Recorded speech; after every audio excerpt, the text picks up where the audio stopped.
नमस्कार सभी साथियों, मैं रवि बघेल आपके अपने YouTube channel Ravi Baghel for competition में आपका स्वागत करता हूं। जैसा कि सभी लोग जानते हैं कि हमारे चैनल पे आना एक तरह से क्या है, सच्चाई को परखना है, सच्चाई को जानना है। ठीक है, यहाँ पे जो भी नोटिस आता है, जो भी चीज़ होती है, जो भी कोई जानकारी होती है, पहले उसे परखा जाता है कि वास्तविकता में सही है या गलत है। उसके बाद में आपको जानकारी दी जाती है। ठीक है, और सबसे पहले मैं ये कहना चाहूँगा, जो भी मैं कोई खबर देता हूँ उसको शुरू से लेकर लास्ट तक देखा करें, उसे समझा करें। ठीक है, उसके बाद आपने जो भी अपनी राय है, अपनी कमेंट है, वो किया करें। ठीक है, बाद में क्या होता है कि आप वीडियो पूरी देखते नहीं हो और क्या करते हो, बीच में ही कमेंट करने लग जाते हो कि ये कैसे हुआ, ये कैसे होगा। ठीक है, तो इस चीज़ को थोड़ा ध्यान में रखते हुए वीडियो को पूरा देखा करें।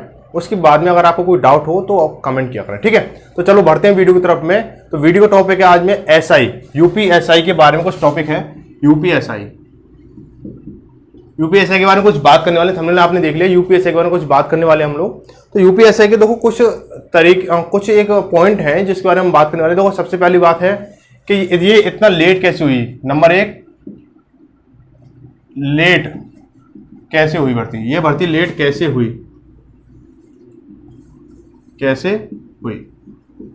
ठीक है, ये भर्ती इतनी लेट कैसे हुई। दूसरा पॉइंट अब हम बात करने वाले हैं इसका नॉर्मलाइजेशन का। किसका? नॉर्मलाइजेशन का। ठीक है, नॉर्मलाइजेशन का हम बात करने वाले हैं। ठीक है, नॉर्मलाइजेशन की हम बात करने वाले हैं। तो देखो पहले भाई क्या था, सबसे पहले हम बात कर दें कि यूपीएसआई की जो वैकेंसी थी, जो दरोगा भर्ती होती है यूपी की, उसको देखो जो पिछले 2019 में ही आने वाली थी, 2019 में ही आने वाली थी। आई थिंक अक्टूबर के समथिंग अक्टूबर या नवंबर में आने वाली थी दरोगा की भर्ती। ठीक है, यूपीएसआई की भर्ती जो थी कब आने वाली थी, अक्टूबर या नवंबर में आने वाली थी। ठीक है, लेकिन ऐसा नहीं हुआ। फिर एक कुछ समय बढ़ता गया, फिर 1 महीने बढ़ा, फिर 2 महीने बढ़ा, फिर 2-3 महीने बढ़े, फिर कोविड-19 को लॉकडाउन आ गया। फिर इसके बाद में क्या कुछ ऐसे करके क्या पूरा लगभग अब क्या है, जुलाई चल रही है, लगभग 7 से 8 महीने इसको निकल चुके हैं। इसकी जो नोटिफिकेशन आया था कि हमारे क्या है कि ये अक्टूबर में या सितंबर में या नवंबर में भर्ती आनी थी ये दरोगा की। तो इतना लेट कैसे हुई, सबसे पहले इस बात पर चर्चा करेंगे। ठीक है, उसके बाद में नॉर्मलाइजेशन। भाई जो नॉर्मलाइजेशन था पहले जो था और अब जो होगा, इसमें बहुत बड़ा बदलाव हुआ, बहुत बड़ा बदलाव होने वाला है। इस चीज की जानकारी सब कुछ आपको प्रूफ के साथ दूंगा मैं। ठीक है, तो देखो सबसे पहले क्या था कि जो भर्ती लेट हुई थी, तो इसके देखो मैं सब कुछ नोटिस में दिखाऊंगा, सब कुछ नोटिस में बताऊंगा। पहले मैं ओरली जानकारी दे रहा हूं आपको, फिर इसका नोटिस देखेंगे। ठीक है, कि जो लेट कैसे हुई। ऐसा हुआ था कि पहले जो था कि 2016 में जो वैकेंसी आई थी, 2016 में जो दरोगा भर्ती जब आई थी, उसमें क्या होता, नॉर्मलाइजेशन के चलते क्या हुआ, कुछ बच्चों के मार्क्स तो बहुत ज्यादा हाई हो गए और कुछ बच्चों के बहुत ज्यादा कम हो गए। ठीक है, इस बात को आप सब लोग जानते हैं जो दरोगा भर्ती की तैयारी कर रहे हैं। ठीक है, और ऐसा हुआ था कि ये जो है नॉर्मलाइजेशन जो है हर भर्ती में क्या है, जो बच्चे, कुछ बच्चों को तो बहुत ज्यादा फायदा देता है, कुछ बच्चों को बहुत ज्यादा नुकसान दे देता है। ठीक है, हालांकि ऐसा बहुत कम बच्चों को नुकसान, तो देखो नुकसान और फायदा सबको होता है। ठीक है, कभी किसी भर्ती में किसी को फायदा हो जाता है, किसी में किसी को नुकसान हो जाता है। ठीक है, तो लेकिन यहाँ क्या हुआ कि 2016 में जब भर्ती आई थी यूपी दरोगा वाली, यूपीएसआई वाली, तो इसमें क्या नॉर्मलाइजेशन की जगह बहुत सारी मुद्दे उठे थे, बहुत सारी आपत्ति डाली थी इस पे। तो ऐसा हुआ कि जब ये जो था 2016 वाली भर्ती जब पास आउट जो हो गई, अभी कुछ प्रक्रिया चल रही है, अभी इसमें कंप्लीटली नहीं हो पाई है, कुछ अड़चन आ गई थी बीच में। अब लेकिन क्या हुआ कि जो प्रशासन उसने था, जो विभाग था उसने क्या किया, इसको जो भर्ती होनी थी, जो 5200 प्लस जो पद आने थे, 5200 प्लस या 5300 जो भी पद आने थे, जो भी नोटिफिकेशन अकॉर्डिंग जो पद आने थे, लेकिन वो अब नहीं आए हैं, अभी तक नहीं आए थे। तो इसको क्या था, मुद्दा क्या था, मैं इसी में बता दूं कि मुद्दा ये था कि जब आपत्ति इस पे इतनी आपत्ति डल गई थी कि ये भर्ती कराना विभाग को बहुत बड़ी एक टेढ़ी खीर हो गई थी, बहुत बड़ी टेढ़ी खीर बन गई थी विभाग के लिए। ठीक है, तो लेकिन फिर क्या किया विभाग ने कि अब विभाग ने क्या किया, अब देखो बहुत सारी अड़चनें हो जाती हैं विभाग के लिए। तो कोई भी, अगर आप अपने आप को ले लो, अगर आपके ऊपर देखो सही है तो भी आपके ऊपर जिम्मेदार बनाया जा रहा है, गलत काम हो रहा है तो भी आपको जिम्मेदार बनाया जा रहा है। तो विभाग ने क्या किया कि इसको भर्ती को लेके जो अब नई भर्ती जो आनी थी, नई भर्ती जो 2019 में जो आनी थी, 2019 में जो भी आनी थी, अक्टूबर रही या सितंबर रही, जो भी आनी थी, उस समय क्या हुआ, उस समय इसने विभाग ने क्या किया, विभाग ने प्रशासन को क्या एक जिम्मा सौंप दिया, क्या कि नॉर्मलाइजेशन में क्या हो कुछ बदलाव किए जाए, नॉर्मलाइजेशन में कुछ बदलाव किए जाए, जिससे क्या होगा, हमें ये फिक्स किया जाए कि इसमें दो शिफ्ट होती हैं। क्या चीज होती है? शिफ्ट होती हैं। ठीक है, कि पहली शिफ्ट है, दूसरी शिफ्ट है, आप सब अवगत हैं इस चीज से। तो शिफ्ट के आधार पर कभी तो होता है नॉर्मलाइजेशन शिफ्ट के आधार पर। ठीक है, कभी शिफ्ट के आधार पर होता है और कभी होता है एक्यूरेसी के आधार पर। एक्यूरेसी के आधार पर तो आप सब जानते हैं कि किसी की एक्यूरेसी सही है तो उसको ज्यादा नॉर्मलाइजेशन मिल गया, किसी की एक्यूरेसी कम है और क्वेश्चन और आंसर मतलब जो नंबर्स हैं, जो टोटल काट पीट के जो नंबर बनने हैं वो बराबर बनने हैं, लेकिन जिसकी एक्यूरेसी ज्यादा है उसको मतलब ज्यादा नंबर मिल गए, किसकी एक्यूरेसी कम है तो उसको कम नंबर मिल गए, नॉर्मलाइजेशन वाले, ठीक है।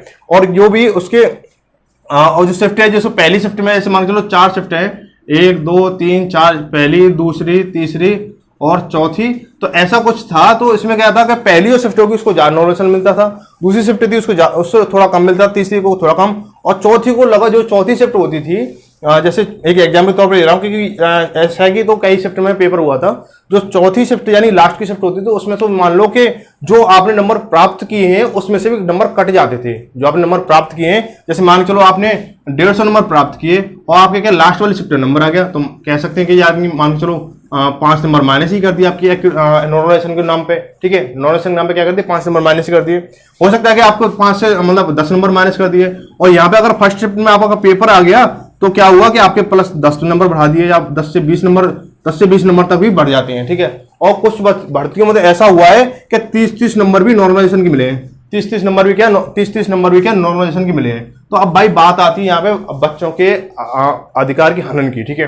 अधिकार का यहाँ पे क्या हो रहा है, बच्चों के अधिकार जो कैंडिडेट है आप लोगों क्या हो रहा है, हनन हो रहा है, ठीक है, हनन हो रहा है। तो इस चीज की बात को लेते हुए क्या किया, यहाँ पे बच्चों ने 2016 वाली भर्ती में बहुत सारी आपत्ति डाली कोर्ट के जरिए, वकीलों के जरिए, जैसे भी आप जानते हो कोर्ट के मेनली वकील हो या कोई भी हो तो कोर्ट के जरिए आपत्ति डली। लेकिन हुआ क्या, अब यहाँ पे क्या हुआ, यहाँ पे कोर्ट ने क्या किया, विभाग के ऊपर दबाव बनाया, कोर्ट ने क्या किया, विभाग के ऊपर दबाव बनाया। तो विभाग ने भाई क्या किया, जैसे तैसे इसको 2016 वाली भर्ती को अपना जैसे चल रहा है और जैसे चल चुका है वो चला दिया, ठीक है, और जो चल रहा है वो चल रहा है, ठीक है। लेकिन अब क्या किया, विभाग भी क्या बहुत सतर्क हो गया है, उसने क्या किया, अब भाई जो 2019 वाली जो भर्ती थी उसको क्या किया, क्या किसके ऊपर डाल दिया, प्रशासन के ऊपर डाल दिया। हर कोई चाहता है कि मेरा काम जो मेरी सरदर्दी है वो कम हो जाए, ठीक है। ऐसा क्या किया उसने, विभाग के ऊपर डाल दिया, विभाग ने क्या प्रशासन के ऊपर डाल दिया, और प्रशासन के ऊपर क्या डाला कि यहां पे भाई नॉर्मलाइजेशन फिक्स करो, क्या करो, नॉर्मलाइजेशन फिक्स करो कि किस बंदे को, किस कैंडिडेट को किस आधार पर नॉर्मलाइजेशन मिलेगा, किस मतलब कैंडिडेट को किस आधार पर नॉर्मलाइजेशन मिलेगा, भाई शिफ्ट के अकॉर्डिंग मिलेगा या एक्यूरेसी के अकॉर्डिंग मिलेगा, जैसे भी आप जानते हैं, ठीक है, शिफ्ट के अकॉर्डिंग मिलेगा या एक्यूरेसी के अकॉर्डिंग मिलेगा। तो अब क्या हुआ कि जो 2019 में सितंबर या अक्टूबर में जो भर्ती आनी थी, वो क्या हुआ, जब ही क्या हुआ, विभाग ने किया है इसको प्रशासन को एक लेटर दिया, एक मतलब ज्ञापन दिया कि भाई इसमें आप हमें कंफर्म करके बताओ कि क्या होगा, ठीक है। ऐसा कुछ भी नहीं है कि बाद में पता चले कि हम भर्ती करा दें,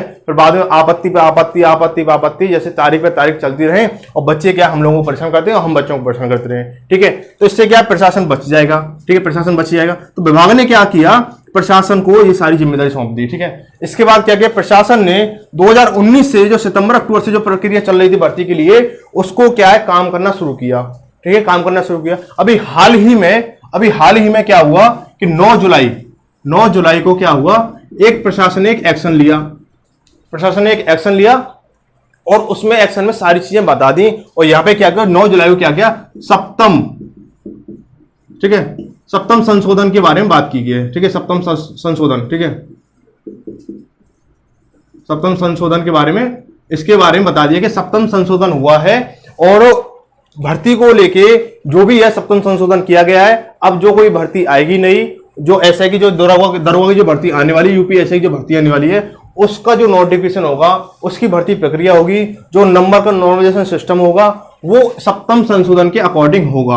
क्या हुआ, सप्तम संशोधन के अकॉर्डिंग होगा कि जो नॉर्मलाइजेशन होगा वो शिफ्ट के अकॉर्डिंग होगा या फिर एक्यूरेसी के अकॉर्डिंग होगा, ठीक है। अब मेरा जो मानना है वो होना चाहिए क्या, एक्यूरेसी के अकॉर्डिंग, ठीक है, क्या होना चाहिए, एक्यूरेसी के अकॉर्डिंग होना चाहिए। क्योंकि देखो शिफ्ट का सिस्टम ये है, अगर शिफ्ट के अगर अकॉर्डिंग होता है तो बच्चा ये इस बात में आपत्ति डाल सकता है कि भाई मेरा चौथी शिफ्ट में क्यों, मेरा पहली शिफ्ट में क्यों नहीं किया आपने, ठीक है, मेरा चौथी शिफ्ट में क्यों नहीं, मैं चौथी शिफ्ट में क्यों किया आपने, मेरा पहली शिफ्ट में कर देते। मेरी जितनी तैयारी है वास्तविकता में मेरी तो उतनी है, ठीक है। मान चलो मुझे 100 में से अगर 80 क्वेश्चन आते हैं तो मुझे तो चाहे पहली शिफ्ट में करा लो या मतलब चौथी शिफ्ट में करा लो या चौथी या पहली, जैसे कहीं पे भी करा लो, अगर उसे 100 में से 80 क्वेश्चन आते हैं तो आते हैं उसे, ठीक है। तो बात मेरे अकॉर्डिंग ये होना चाहिए कि इस पे एक्यूरेसी के पे आपका नॉर्मलाइजेशन बनना चाहिए, ठीक है, जिसका मतलब एक्यूरेसी आप समझते हो, जितना आप क्वेश्चन गलत करोगे उतना अच्छा नॉर्मलाइजेशन मिलेगा, ठीक है। चलो अब चलते हैं नोटिस की तरफ, ठीक है। आप इसको दो इस चीज समझ चुके होंगे कि इसने क्या किया, कैसे किया और क्या होने वाला है इस भर्ती के ऊपर,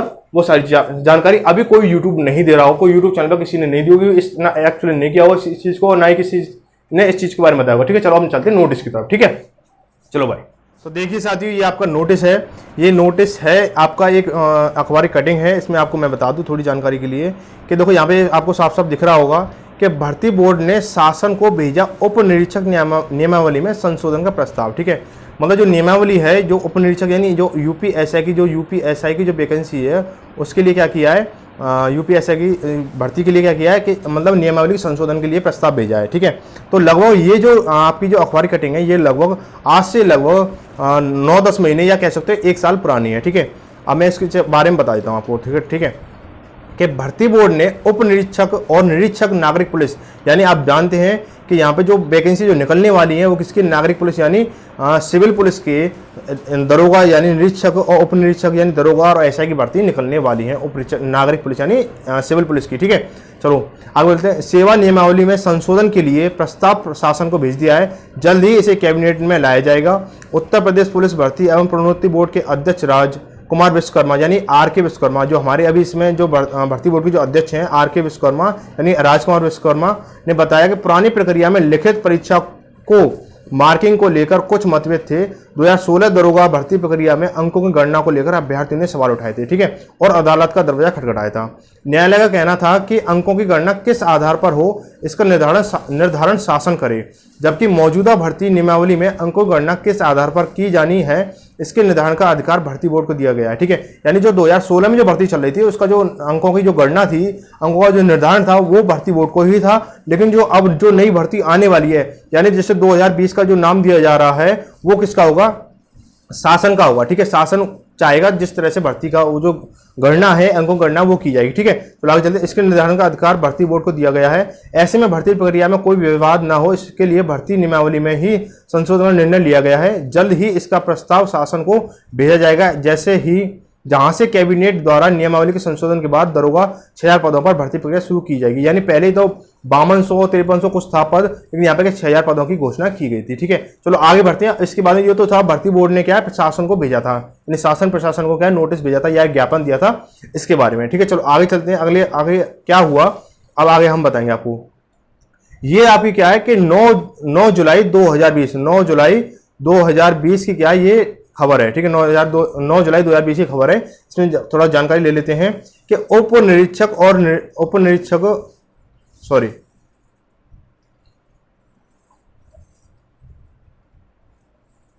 हाँ देखते हैं कि उप निरीक्षक और निरीक्षक सेवा नियमावली संशोधन के लखनऊ कैबिनेट ने उत्तर प्रदेश उप निरीक्षक और निरीक्षक नागरिक पुलिस सेवा नियमावली में 7वें संशोधन को मंजूरी दे दी है। इसके तहत लिखित परीक्षा में दिए जाने वाले अंक के नॉर्मलाइजेशन की प्रक्रिया को और स्पष्ट किया गया है। इस निर्णय से न्यायालय में चल रहे मुकदमों में पैरवी में आसानी होगी और आने वाली भर्तियों में मार्किंग को लेकर आने वाली आपत्तियों में कमी आएगी। अभी तक नॉर्मलाइजेशन की प्रक्रिया थोड़ी जटिल थी, अब यह प्रक्रिया नए फॉर्मूले के तहत होगी, ठीक है। आप समझ गए होंगे कि मैंने इसमें वीडियो को पहले क्या बताया था, वही चीज यहाँ पे इसको आपको नोटिस में मिली है, ठीक है। चलो आगे चलते हैं। आगे कुछ और एक नोटिस है विभाग की तरफ से है कि देखो ये है उत्तर प्रदेश उप निरीक्षक और नागरिक पुलिस सेवा सप्तम संशोधन नियमावली 2020 प्रख्यापित करने का निर्णय, ठीक है। ये आपको नोटिस है जो विभाग की तरफ से है। मंत्रिपरिषद ने उत्तर प्रदेश उप निरीक्षक और निरीक्षक नागरिक पुलिस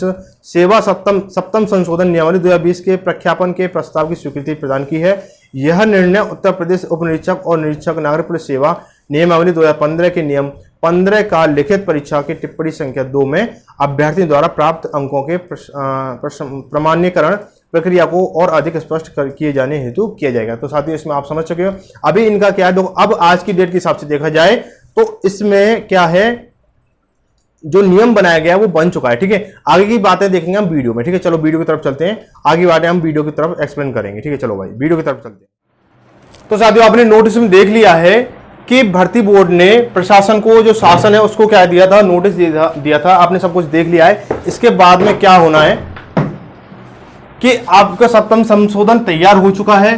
क्या रणनीति रहेगी, क्या नहीं रहेगी, जो कि एग्जाम का जो फॉर्म जो भरे जाएंगे उससे पहले आपको नोटिफिकेशन जब आएगा उसमें संशोधन होके आएगा। ठीक है, जिसमें 15 का इसमें आपका नियम रूल चेंज हुआ है। ठीक है, तो आपको जो भी जानकारी है वो आपको उचित समय पर मिली है। और एक चीज मैं बता दूं, आप भर्ती बोर्ड से जो नोटिफिकेशन आएगा भर्ती के लिए उसका बिल्कुल भी इंतजार ना करें। और जब अब आज की डेट से आप क्या तैयारी कर लें। ठीक है, क्योंकि जो नियम है नॉर्मलाइजेशन का काफी चेंज होने वाला है। हो सकता है आपको फायदा भी हो और हो सकता है आपको नुकसान भी हो। ठीक है, इस स्थिति में आपको नुकसान होने के बहुत कम चांस है, क्योंकि भर्ती बोर्ड और प्रशासन, जो भर्ती बोर्ड विभाग है और प्रशासन, वो भी ये नहीं चाहता कि किसी भी अभ्यर्थी को किसी भी तरह की आपत्ति झेलनी पड़े और वो कोर्ट का दरवाजा खटखटाए। तो इसमें मतलब कि न्यायालय दरवाजा खटखटाए, ऐसा कुछ भी नहीं चाहते हैं दोनों में से। तो इसलिए कोई नया नियम बनाने की उन्होंने एक नया नियम बना चुके हैं और जो भी भर्ती आएगी वो नए नियम के साथ आएगी। ठीक है, तो आप बिल्कुल भी नोटिफिकेशन का इंतजार ना करेंगे, फॉर्म कब आएंगे कब नहीं आएंगे।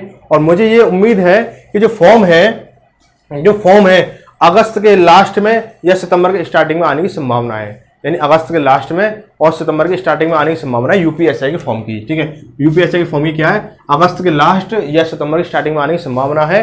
तो आप बिल्कुल भी नोटिफिकेशन तैयार ना रखें, क्योंकि 3 महीने के अंदर या 3 महीने के लगभग आपका जो फॉर्म भरा जाएगा, जो लास्ट डेट होगी फॉर्म की, उससे लगभग 3 महीने के अंतराल में आपका पेपर करा लिया जाएगा, एग्जाम हो जाएगा, आपकी परीक्षा हो जाएगी 3 महीने के अंतराल में। तो आप बिल्कुल भी, आप कम से कम इस भर्ती को तैयारी के लिए आपको कम से कम 6 महीने चाहिए, कम से कम 6 महीने चाहिए। तो आप देखो, लगभग देखो जुलाई और अगस्त सितंबर, ठीक है, जुलाई अगस्त सितंबर 3 महीने इधर है और 3 महीने उधर है, 6 महीने आपके पास पूरे हैं। तो 6 महीने में आप अच्छी से अच्छी तैयारी कर सकते हो।